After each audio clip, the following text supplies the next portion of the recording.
Today, ladies and gentlemen, the time has finally come. It's time to bring out the big diesel, Shaquille O'Neal. Now, if we go back to 2K20, we introduced the SHAQ build, and it was really good. It did a lot of things, and I had a lot of fun. You guys seem to really enjoy it. So I tried to bring it to 2K21 next gen, and we all know how that game was. And then we brought it back to the tail end of 2K22, and it was probably the most fun I had on any SHAQ build that I had. But when I tell you this Shaquille O'Neal build can do everything that I want it to do and plays like a prime SHAQ, I'm telling you, it plays out of its mind. And the best thing about this, the clips that you guys will be seeing is with this build only at an 88 overall. So that should show you how overpowered it really is. But if you guys are new, make sure to go ahead and subscribe to the channel. About 75% or more of you guys are not subscribed. You're not going to want to miss this content. Legends coming up very soon. Now, I just finished the last quest for this season, so we have 8 out of 13 for current gen. So we've been grinding. We're going to get to legend pretty soon. Now, again, like I like to say when I do builds like this is how I would like to play, and I'm going to explain to you guys why I use certain stats and showcase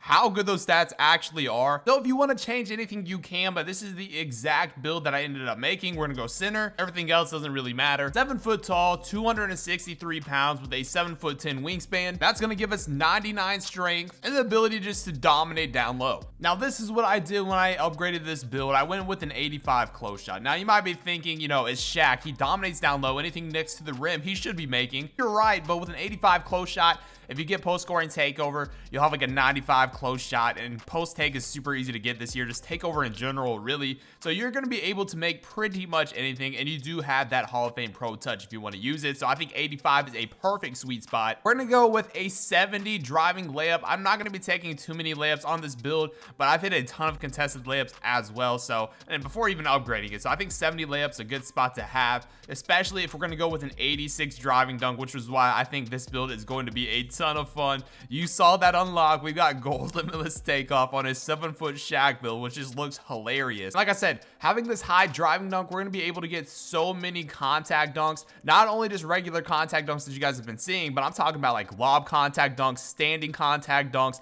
just a ton of different animations, which makes this build unbelievable. Speaking of the standing dunks, we're going to go with a 90 standing dunk, which is going to unlock every single big man contact dunk in the game. You might be thinking it's kind of low, especially for a SHAQ build, but take a look at some of these clips. Absolutely ridiculous how I'm able to finish down low. Not only just off of lobs, I can catch it, pump fake a couple times, and then just yam it on somebody. And that's, like I said, without pretty much any badges. And I'll show you guys here in a second the badges that I was running with. Like I mentioned, I was only an 88 overall. We're going to take our post control to a 90. We're going to be able to spin off people very easily. We've got Hall of Fame back down Punisher. I cannot wait to try to use that and just bully people in the paint. It's going to be a lot of fun. That's going to give us 23 finishing. You might think it's a little bit low, but if you have extra badges, I would definitely recommend throwing it on there. Now, this is where I know a lot of people are already going to be commenting, why did you give it a mid-range? Now, ladies and gentlemen, if you don't know, every single year that I've made the SHAQ build, I'd like to upgrade it with a little bit of a mid-range just because of the way the game plays. I think the game plays a little bit more fun if we can at least hit some post fades. Like I said, I'm not going to do it every single time like when I have gameplay on this build, but the ability to hit post fades and hop shots and even the occasional pop to the mid-range, and you look like SHAQ, you're going to catch a lot of people off guard, especially like I said, if you look like Shaquille O'Neal, they're not going to be expecting you to do a post fade or a mid-range. So it's kind of catfishy,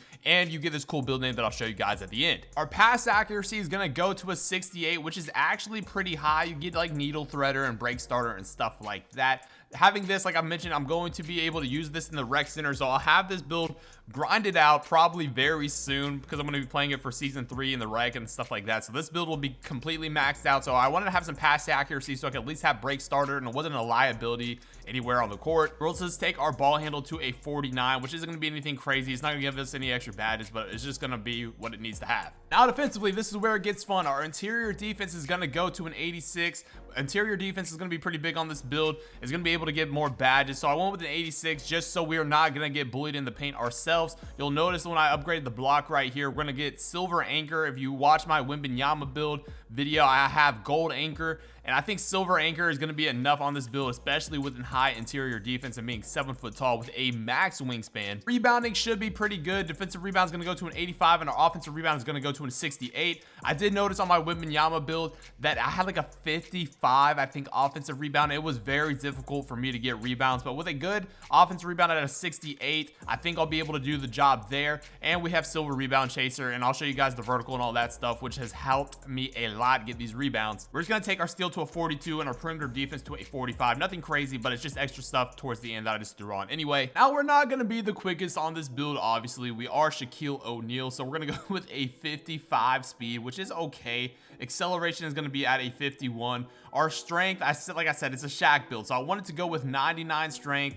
We're going to go maxed out with the vertical to an 80, and our stamina is going to be an 85. Just throw everything else on here, and this is where you'll see the 99 overall Shaquille O'Neal build. Ton of finishing badges. The shooting badges are going to be there for post fades and stuff like that, so it's just not going to be a liability just finishing in the paint. You're still going to be able to do that. I showed you guys all those clips. You're going to be able to dominate down low, and if they start double teaming you or anything like that, just expecting you to drop step, you can hit them with the post fade, which makes it a lot of fun. 19 defensive badges. I'll show you guys the defensive badges real quickly. A lot of you guys are probably confused, but like we don't have too many things unlocked regardless, so we're not going to be able to get clamps or challenger or ankle bracers or glove or anything like that. So having a lot of defensive badges really isn't useful on this build, so I think 19 is perfect. You can see we get that rim, glass, and post scoring takeover, which is perfect for rec center. As I'm grinding this build, we'll be able to use glass and rim protector, so it's perfect. But as I'm playing in the park and things like that, I will always run the post scoring and rim takeover. And as you guys can see, it gets a really cool name, a two-way inside the arc scorer, which is super tough. Wilt Chamberlain, Clint Capella, and Mitchell Robinson as the comparisons. Now I'm going to show you the badges that you could use if you don't have any extra badges, but I would definitely recommend, and I'll show you what I threw my extra badges on.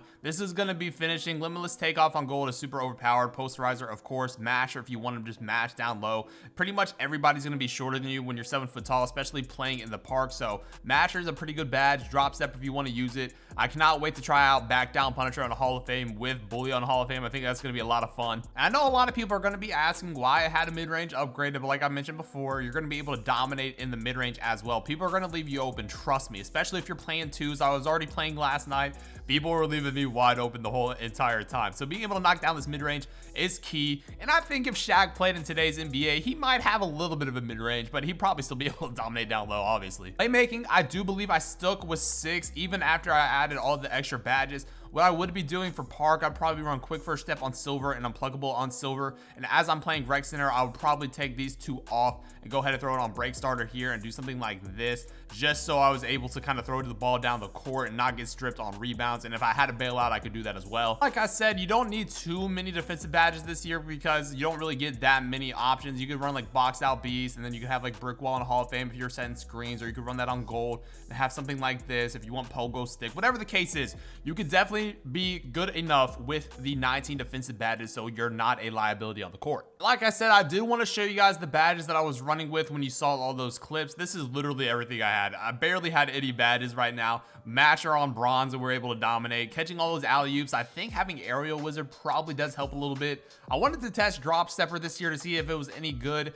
I did get some nice animations, but again, like I said, after I get post take, I could run it on Hall of Fame and see if it's really worth having. I think putting rise up on gold would be nice, but we only had it on silver. We were getting a ton of big man animations, and as you guys can see right here, I did add pretty much every single badge that I had onto finishing. So we get 29. I still need to do the college games, so we'll have at least 30, which is perfect for the SHAQ build. The shooting right now, I'm only using Mini Magician and Green Machine. I was, like I said, dominating. I got an extra badge point just playing a handful of games last night, so you're going to be able to be lethal in the mid-range. I was using quick first step on bronze and unpluckable, and defensively, this is literally all I had, just anchor, chase down, rebound chaser, and I was able to pretty much get every single rebound and not get bullied down low. If you're wondering the animations, Pro 2 post fade, Joel Embiid hook shot, Kobe post hop shot. I don't have the layup upgraded yet. The dunk packages is what I'm using. I got Giannis. Shaquille O'Neal I added. I think these are going to be kind of nice. I'm not too sure if they're going to get blocked a lot, but you guys know you pretty much don't get blocked on this game at all. But if we're going to have a SHAQ build, we need to have SHAQ dunks. And then everything else is regular, like the elite rim pulls I've been using on my Giannis build. Pretty much all the same animations I used on my Giannis build are the ones I'm going to be using on this one. Got the pro alley-oops. I've got like the contact ones and stuff like that. I have noticed that I didn't put on any park alley-oops, and I think I was getting more contacts. You guys let me know down below in the comment section if you've tried this, but I think that might be the case. And the other contact dunks, just pro ones, which are really nice to have. You got the big man ones, of course, like I mentioned, but you also get pro contact dunks. So if you're driving towards the paint, you're going to be able to get dunks like this, which is like perfect for a young or even a very Laker kind of Shaq build. It is going to be able to get a ton of dunks, which is also really cool. Hopefully you guys enjoyed the video. Let me know what you guys think about the build. If you ended up making it, let me know what you think. I think it's going to be a lot of fun. I had so much fun playing on it last night, just for a limited amount of time. So I know once I get this build to like a 99 in max badges, it is going to be unstoppable. If you're new, make sure to subscribe. Check out this video if you want to see one of the rarest builds in NBA 2K23. Until next time, it's been your boy Dignified. I'm out. Peace.